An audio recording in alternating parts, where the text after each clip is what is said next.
There's over 1 million tradesmen. They're the backbone of the country, but they're being let down.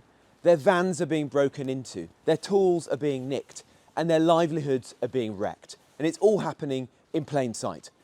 Even in broad daylight, thieves ransack vans, steal thousands of pounds worth of equipment, and speed off with impunity.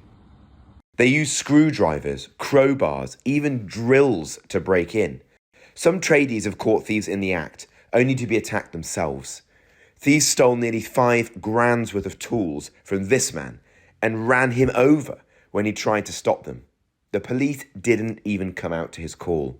Thousands of car boot sales have sprung up across the country, where gangs sell on their stock at rock bottom prices. It's gotten to the point where tradesmen have taken to the streets to demand action.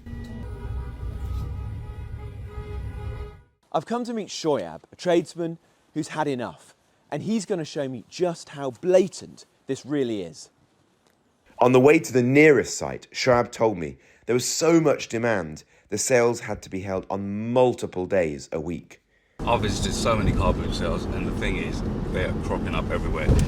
We used to have just one car boot sale over, now we've got about 3 going on over here on a weekday, and then the one I'm taking to now is a Saturday and Sunday one, I believe. It's 2 days a week. It's the same faces that are there on Sunday, and you'll see them here on Wednesday, selling all tools, and then you'll see them in a different car boot sale. So the supply of tools, when you go and see it, you're going to be shocked. Where do all they come from? Tradespeople don't sell their tools. In 6 years, I've probably replaced 1 drill. I've got no reason to sell more tools. We know it's stolen. We strongly believe they are stolen tools. You can't have that same person selling tools in every car boot sale 7 days a week with an endless supply. So my question is... Because where else would they get these tools from? This kind of scale. No one's selling tools like that, are they? Like X stock from stores or something, or like... As we approached the site, Shoaib pointed out a sign at the entrance, warning sellers that the police might ask for proof of purchase for power tools. This sign maybe has to provide proof of purchase from this sign wasn't there before. Inside, they've got boards saying a police visit the site just to fool people. It's shocking. So you'll see when you get in there. Hopefully, we're going to see some power tool people. They're usually on the left-hand side and right at the far back. Just notice the way they cover the number plates up. On entering, we were warned to hide our camera.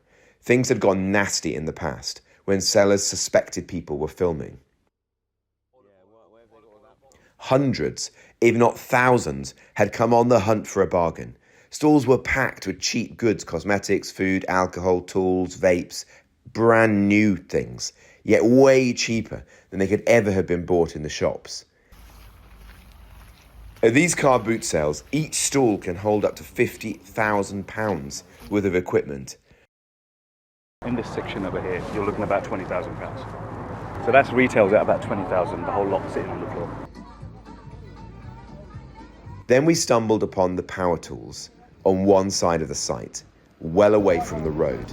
Stall after stall, rock bottom prices, 10 times cheaper than retail. How much are these? 160.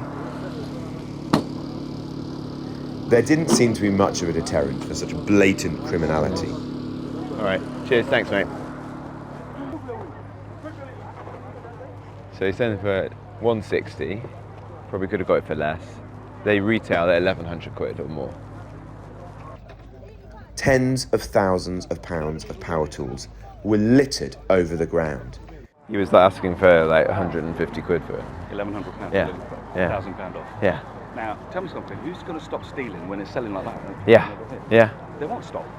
There was no attempt to hide anything. Crossbows were openly on sale.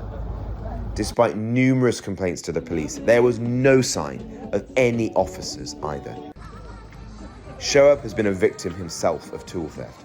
He's spent thousands securing his own van. I'll put other equipment in there that I need for my work, for gas. Again, if they steal my manometer, I can't do a gas test. That again, £200. Yeah.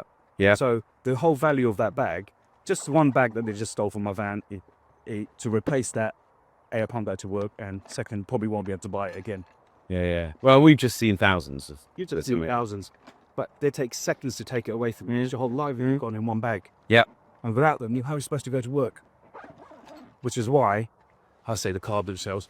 Yeah. That charger there, it can just grab that. 2 batteries on there and a charger, that's £500. Right. Gone. Yeah. Even a small bag's worth of tools could set him back £3,000. And if stolen, a tradesman might not be able to afford to replace them. How would they then be able to earn a living? Shoaib was keen not to be seen by the sellers. He had had his own run-in in the past with them. Well, I went to the car boot sale last time because I was trying to take some footage for the petition and trying to raise awareness about stolen tools. And one of the guys that was still there today as well, last time he ran up to me and he said, I saw you recording, delete the footage off your phone or I'll smash your face in right now. He got my phone out, he deleted it. There are hundreds of sites just like this car boot sale across the country, going unchecked. Shoaib says the only way to counter tool theft is to shut them down, for the police to raid them, and to make it an offence to attempt to break into a tradesman's van. They know police is not going to turn up. They know that they're not going to get fined. They're only probably going to get a little fine.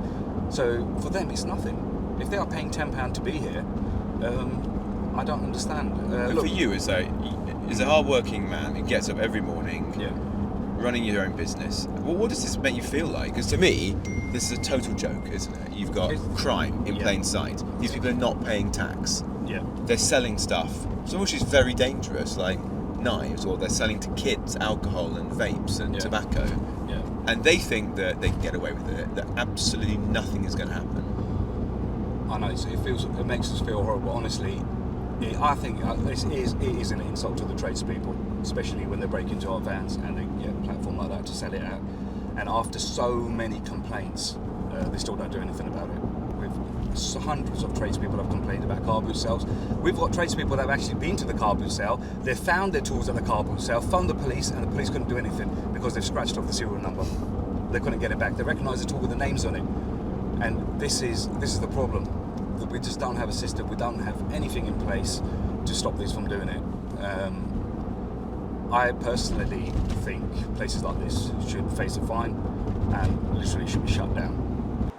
Places where there is blatant criminality on show. Crossbows, machetes, knives, tobacco, vapes, and thousands of tools, all being sold in plain sight. Everyone there thinks they could just get away with it. Frankly, it's a total disgrace. Millions of tradies are being let down. These people deserve better. We need to make sure that places are being raided, that the police are taking action, that councils are stepping up. It's not right. And we've got to ensure that we look after hard-working people like Shoaib better than we are today.